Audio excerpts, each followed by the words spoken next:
It's been a while since I worked with Christopher,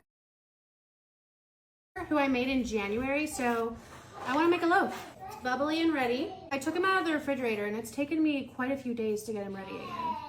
Bowl, scale, make sure it's in grams, and then zero it out. I am going to add 330 grams of water. You can even go to 340.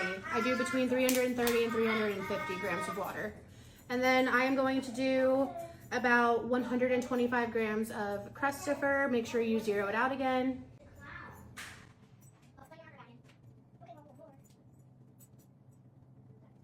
You can literally have like nothing left and still bring it back to full life by the next day, by the way. And it is floating, which is awesome. So now we're gonna mix it.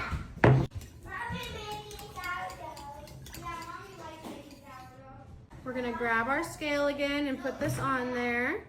Kids were being extremely loud here, but I use the Great Value brand of flour, bread flour to be exact, and 500 grams of it. And then zero it out again and add 10 to 12 grams of salt. That was 15 grams. We're done with the scale and now we're gonna mix it.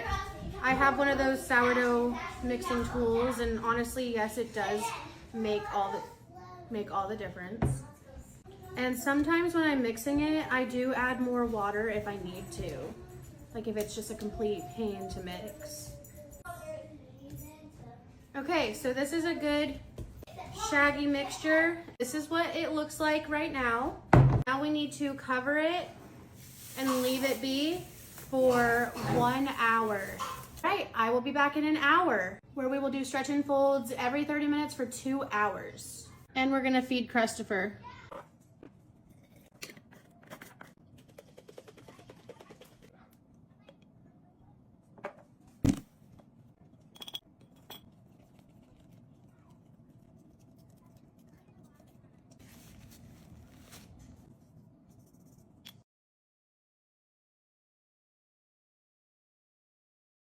This is part 2 of making sourdough, and stick around so I can show you how to get your dough looking like this. So this is what it's looking like after 1 hour, and now we are going to just get in there like swimwear and move the bowl around, stretch it, fold it. Move the bowl, stretch it, fold it. Move the bowl again and stretch it and fold it.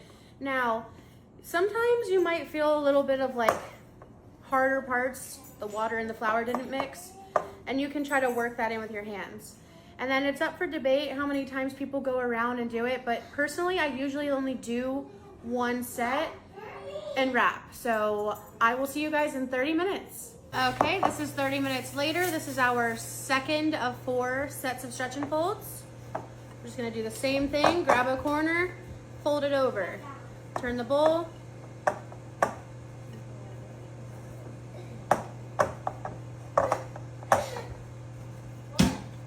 And each time you will start to notice a difference in the texture and it will get tougher.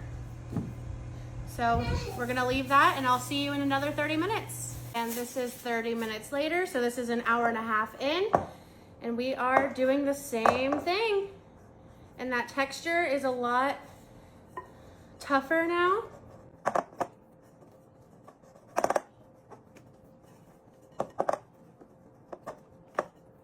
Use the scraper. That is what we're looking like now. I will show you in 30 minutes our last set of stretch and folds. Okay, and this is the last stretch and fold. This is after 30 more minutes. You can do other types of stretches and folds with it too, but I just stick to this and my loaves always turn out okay, so super easy.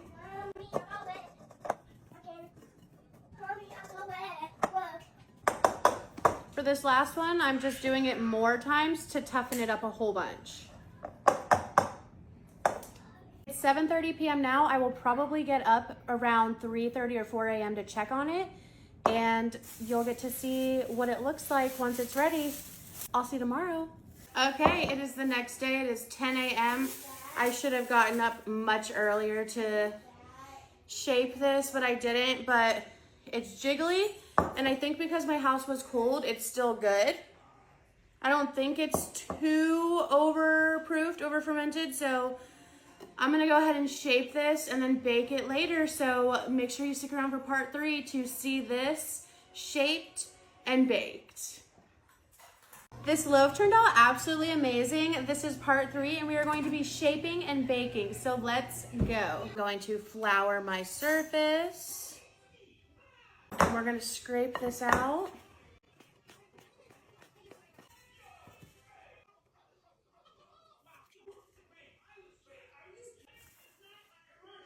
So even though it sat out for well over 12 hours because my house was cold, it did not over ferment.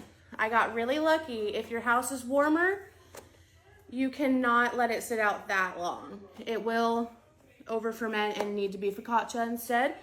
But this is perfect. Fold it.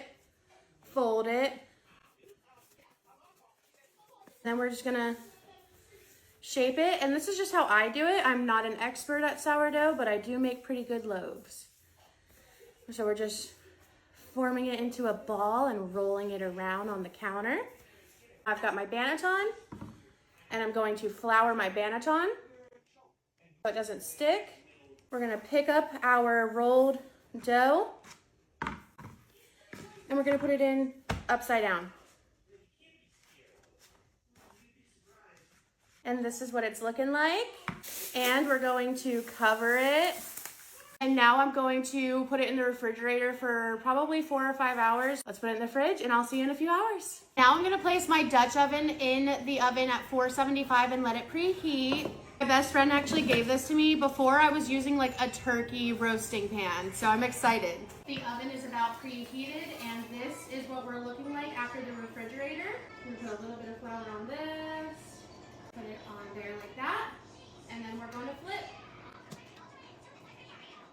Looks pretty good to me. We're going to flour the top, rub it in. Now it's time to score it with a sharp object, and I just like to do a basic cut on the side and open it up wider. And then a couple of little.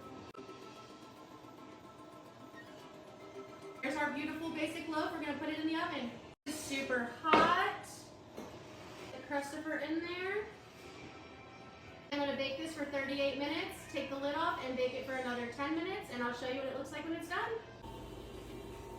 And here's what it looks like. It is about to be 7:30 p.m., so it has been 24 hours since my last stretch and fold. And there it is. I think that I did a really fantastic job on this loaf. It looks amazing. So make sure you like and come back for part 4. I will cut into it and put some butter on it and do a taste test with you.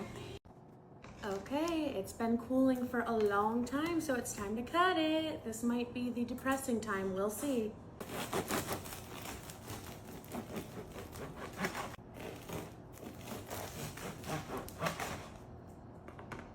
Let's see what it looks like. I think it looks pretty good. That looks like some pretty good bread to me. We're gonna taste it.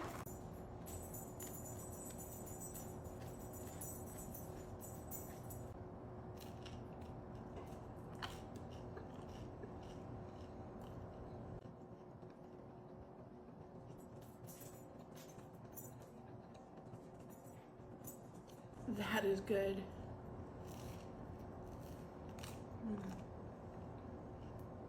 Put it in this bag. And I do have my own cottage bakery. I just haven't been baking for a minute. So if you've been wanting to try your own sourdough, you definitely should. You can buy it already like established and just bring it back to life. Or you can do what I did and start from scratch. Lots of tears, lots of patience, and a lot of time and effort, and have your own sourdough.